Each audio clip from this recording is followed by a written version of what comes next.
And welcome to this video where we're looking through our blockchain game sentiment survey. This is the second survey that we've done. Did the first one at the start of 2019. Now we're over halfway through 2019, so we've come back and had a look at it again. So my name's Jon Jordan. I'm one of the editors at blockchaingamer.biz. And just going to go through a few graphs to show what's going on. A few kind of caveats at the start of this. This is not a large survey. These results would not have statistical significance if you know about doing kind of polls and surveys. So in that sense, it's just kind of a more anecdotal look, but I think interesting nevertheless. So here's our first graph. We can see here the question.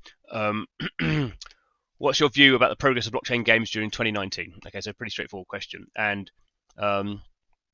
in this survey, we asked people what they thought about how the year had gone so far. So the first 6 months. So this is what we see in this first graph here. What's happening in the first half of 2019, and then obviously what they think is going to happen in the second half of 2019. So what do we see? We have a fairly small group of people who are pessimistic about both.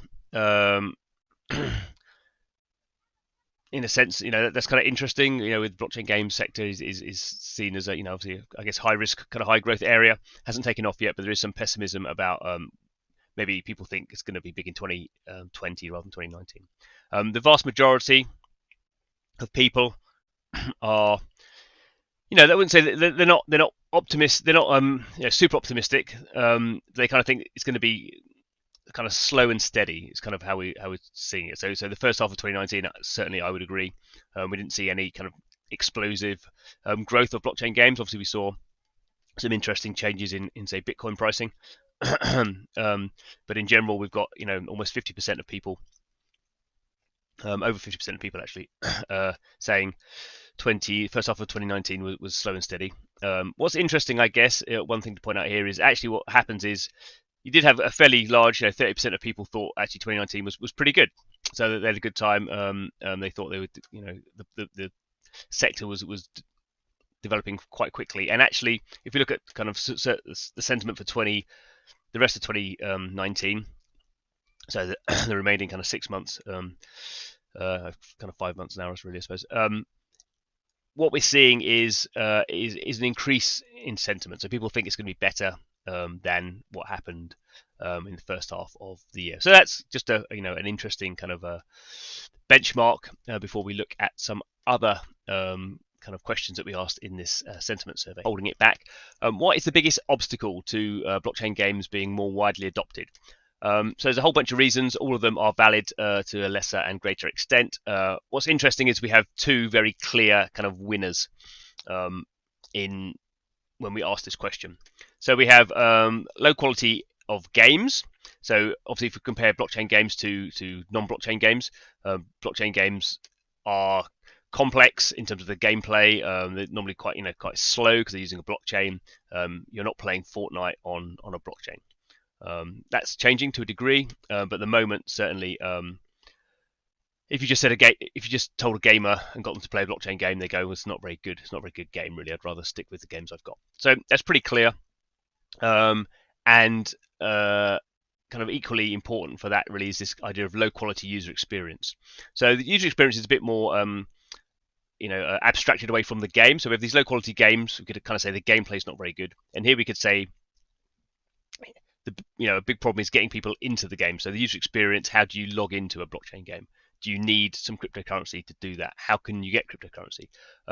So these two things are really, we could argue they're not very good games and they're really hard to get people to play. That's the biggest thing holding the sector back. Obviously, that would then drive low user demand. There's obviously technical issues. There's lack of funding. These things are all important. But these are the two main things that game developers need to solve, and that's pretty kind of similar to what we saw in our first survey at the start of the year. I mean, these are the things when you go to blockchain game conferences or even blockchain conferences, the things that people say is our products aren't very good quality, and we have this big user experience kind of onboarding problem. Okay, so we've seen some of the problems, why the sector isn't taking off as we would have hoped. But what is the big advantage? Why are we in this blockchain game sector? What are blockchain games allowing that we can't do? if we're not using a blockchain. So item ownership clearly is the massive thing that everyone's talking about. Item ownership, if we want to get technical, would kind of what we talk about NFT ownership. So NFT, a non-fungible token, basically a unique item that is secured on a blockchain. In the context of games, we're thinking of this as characters in games or items in games, so weapons or tanks or cars. Or we've just seen obviously some big sales of Formula One racing cars in that game have sold. Obviously, CryptoKitties still around, those kind of collectible things. So that's seen as the big thing that we, as players, can buy things in games and actually really now own them, and we can go off and trade them, buy and sell them with other players. That's really where a lot of developers are focusing. That's a fairly straightforward message to get across to your users. A couple of other things worth pointing out. So blockchain allows developers to create more flexible in-game economies. Partly this is users paying developers and developers taking all the money. This kind of feeds back into item ownership. So we have this talk of player-led economies, and some very interesting things you can do with that. Probably a bit of a way off now, but if we think about things like renting items or staking items, things like that. And I guess this is another way of putting the same sort of thing. Players can earn money. Now, this could not just be item ownership. This could be actually kind of collecting tokens in games that then you can then sell.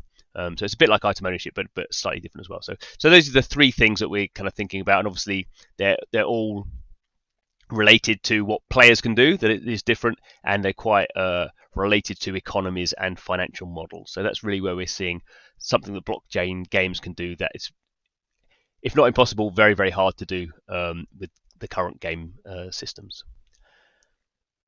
Always a question worth throwing in. I'd like to see what's kind of going on in terms of what blockchains people are using. A bit geeky, but in the blockchain world we can be a bit geeky, can't we?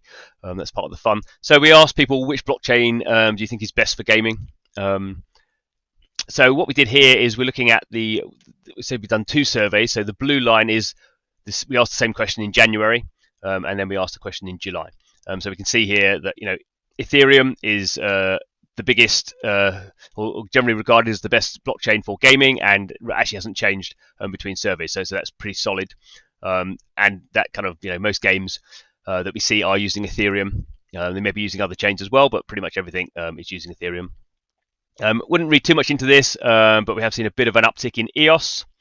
Not getting close to 20%, but we are kind of seeing actually EOS as maturing as an ecosystem, and there's quite a lot of games now gaining some sort of leverage on EOS. EOS has problems in terms of onboarding, but by the by, as a blockchain, it's obviously very different to Ethereum.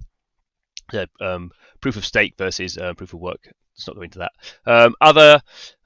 So we're seeing a lot more blockchains kind of coming to fruition now. So obviously we have Tron and Neo and Ontology and Loom Network, which is a layer 2 solution that works with all these other ones. And then further down the road we have things like Cosmos and Polkadot and all this kind of crazy Cardano. Many other blockchains. So we're kind of seeing this interesting slight increase in people looking for other solutions.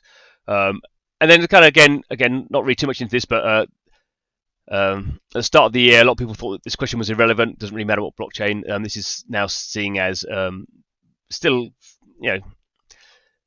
some people still think this question is irrelevant, and I guess with things like Cosmos coming along, it potentially is.